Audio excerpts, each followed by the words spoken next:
Bobby Valentine? That Bobby Valentine? It was a very weird season. There was no transparency. One week we asked him flat out, do you trust your coaches? He said no.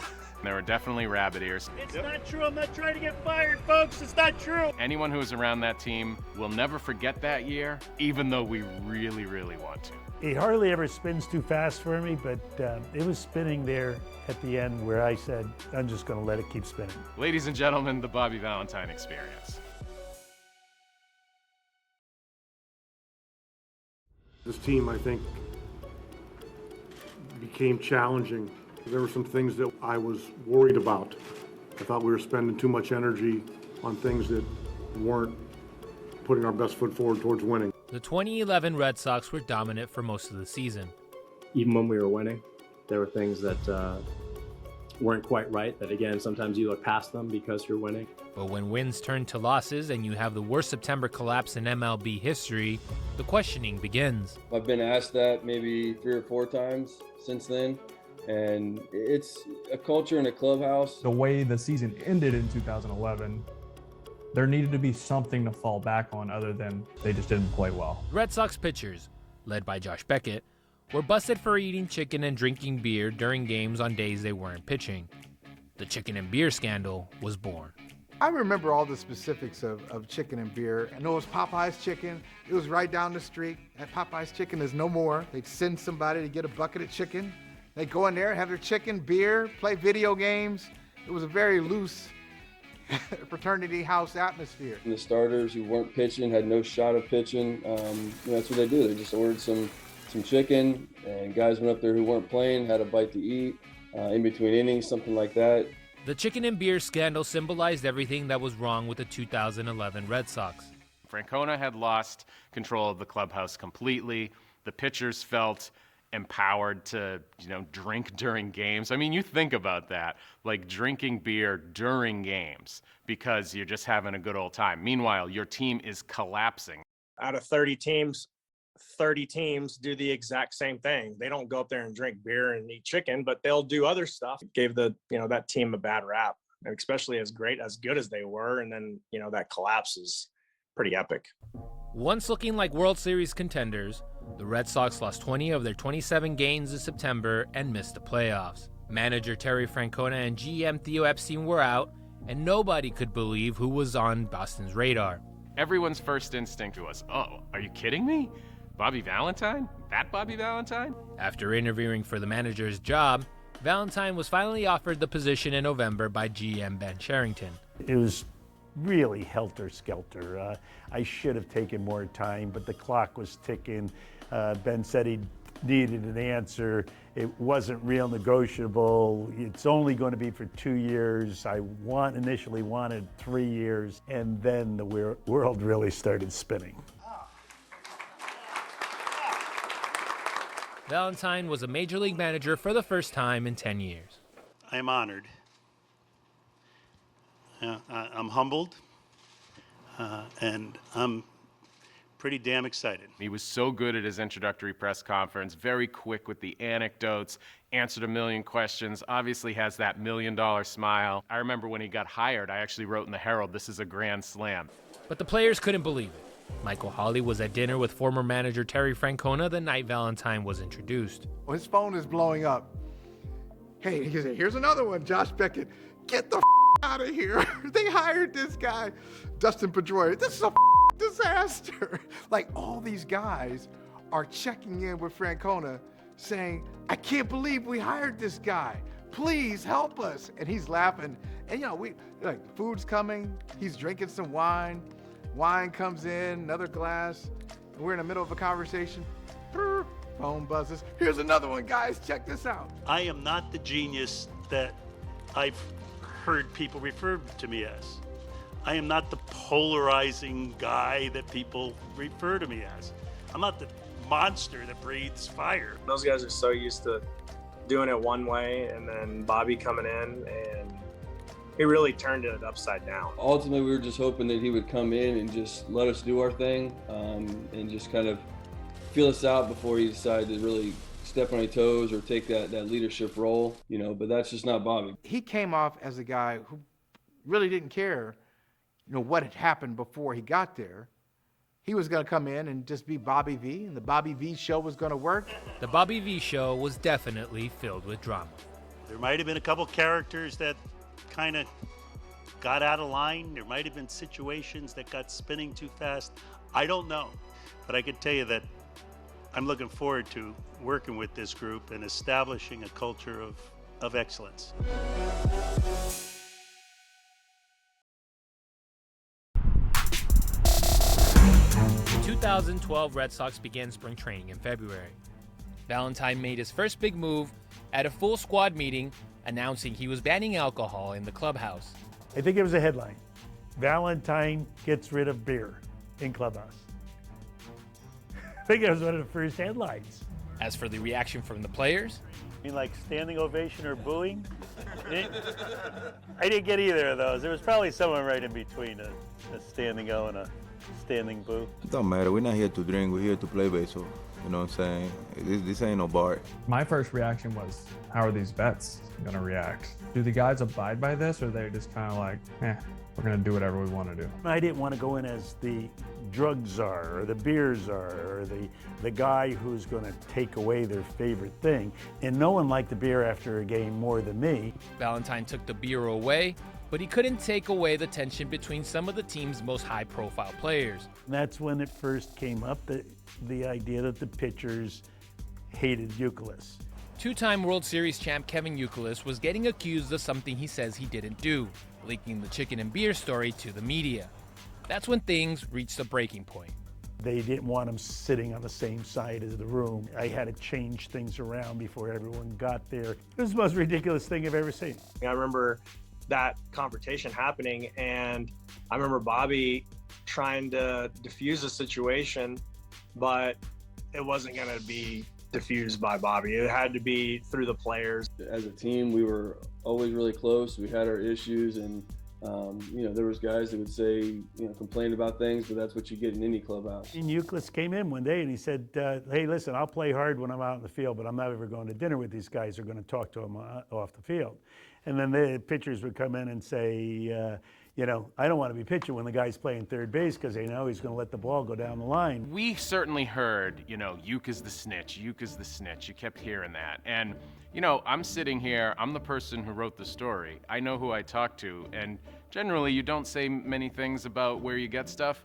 I will say this for the cameras, Kevin Youkilis had nothing to do with that story. He was not the snitch. It was an ugly situation. It was as ugly as it could get. I think Beckett and some other guys identified him, and that just took on a life of its own, and it snowballed. The new manager had two of his biggest stars at odds, but soon anger turned back towards Valentine when he caused a scene during infield drills.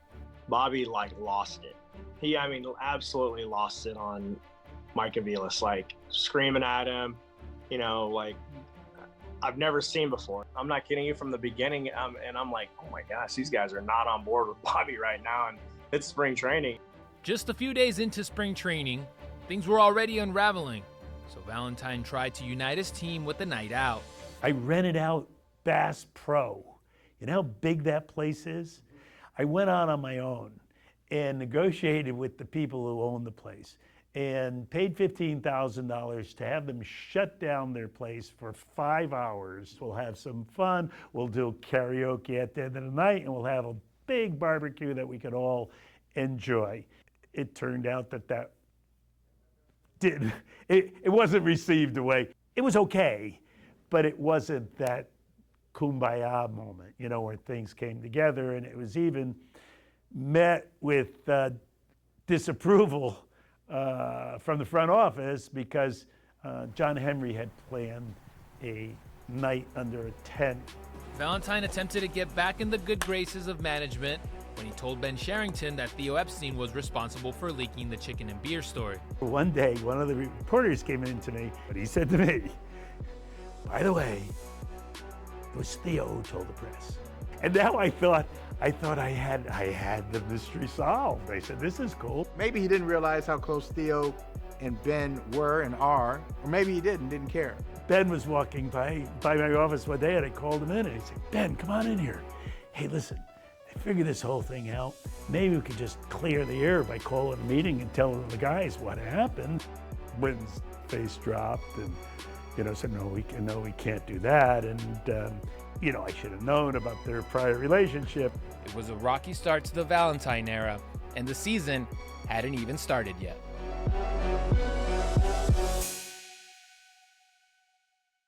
I think we've hit bottom. That's what I told him after the game. You have to sometimes hit bottom, and if this isn't bottom, then we'll find some new ends to the earth, I guess. April 21st, 2012. It was the day after the 100th anniversary of Fenway Park, and the Red Sox had a 9-0 lead in the 5th inning against the New York Yankees. 4 innings later, Boston's rivals scored 15 unanswered runs as the Yankees defeated the Red Sox 15-9. Boston had lost 10 of their first 14 games, and the new manager was being booed out of Fenway. I've been booed in, a couple countries, a few different stadiums, but never. I don't want to be booed. 6 days before the meltdown against New York, Valentine was in the middle of another controversy. In an interview, Valentine called out infielder Kevin Youkilis publicly, saying he wasn't as physically or emotionally into the game like he was in previous seasons. The clubhouse may have agreed with the statement. What surprised them is these guys had never had a manager like that who would call guys out. All these guys, they had minor league managers, but Tito's their only manager they've ever known. So you bring Bobby into the mix and just switch it all up. I mean, I could see where those guys could go sideways and be like, you know what, this guy's crazy. If there's one thing I could say about Bobby, that the main thing he could have done different was just have a little bit more of a filter. I don't really understand what Bobby's trying to do, but that's really not the way we go about our stuff around here. So I'm sure he'll figure that out soon. For a player to say that about his new manager in April, and this was a theme, I think, of why Bobby ultimately didn't work, he was constantly causing distractions. It was like, this guy is making our jobs harder, not easier. Sometimes he would say stuff to the media or, to anybody and try to light a fire. Managers have different ways of doing things. And, I don't think it really went over all that well with a lot of the guys. Everyone around here knows that I go out and play, with emotion. And actually the only time my emotion's ever been questioned is really because I've been too emotional about stuff. But that's just how it is. The day after Valentine's controversial comments, Youkilis was waiting for Valentine outside his office. And he was quite angry. And he said, I can't believe you said those things on TV last night in an interview.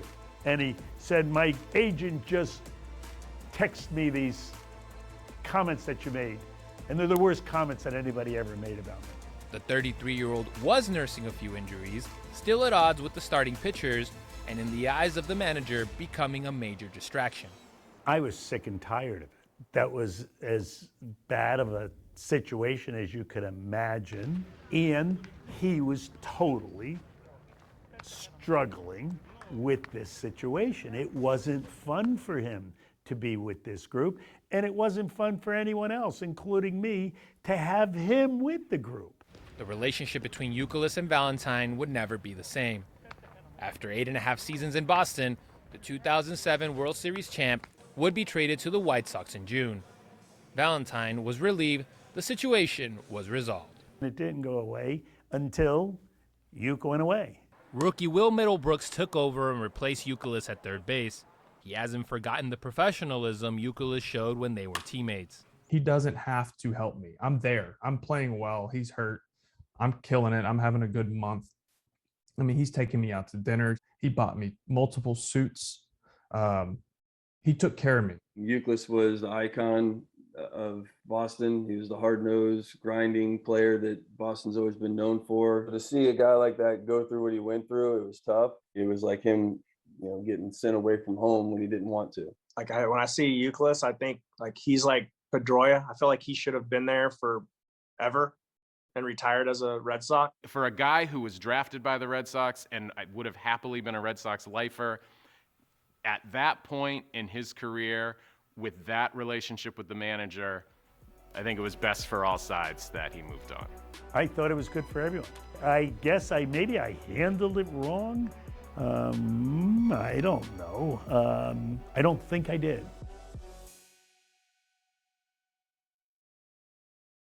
just got to forget about it.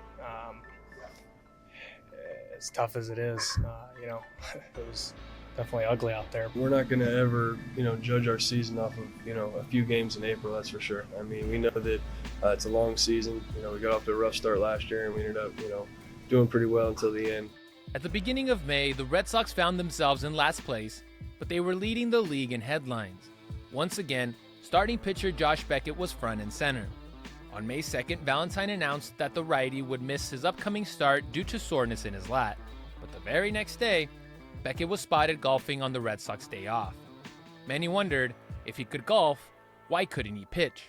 There were a lot of situations that I had to deal with, and that situation, because it would mean understanding where Josh was coming from, and he made it really hard for me to understand where he was coming from. He's just a good old boy from Texas. He's really rough around the edges, and that's just who he is. It's almost like a cowboy mentality. Beckett was not a great fan of mine. I think we had butted heads a little bit. I was the guy who wrote about pitchers drinking beer in the clubhouse after the 2011 season. I think there was a back page headline on one of my columns a day or two later, Beckett must go.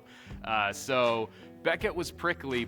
When the Sox ace finally returned to the mound on May 10th, he had his worst outing of the season. He allowed 7 runs in 2 1/3 innings as Boston fell 8-3 against Cleveland. The Red Sox had the 4th worst record in baseball. Josh, what impact, if any, do you think the whole golf thing had in terms of being a distraction? None. Beckett held his ground. Do you think that people have a right to question why you were playing golf when the team said that you had? I remember, thinking, man, that's a tough situation to be in for him.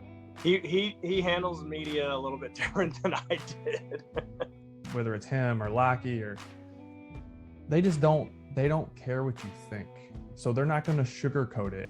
Do you understand the perception that leaves when the team is playing as poorly as it has? We get 18 off days a year.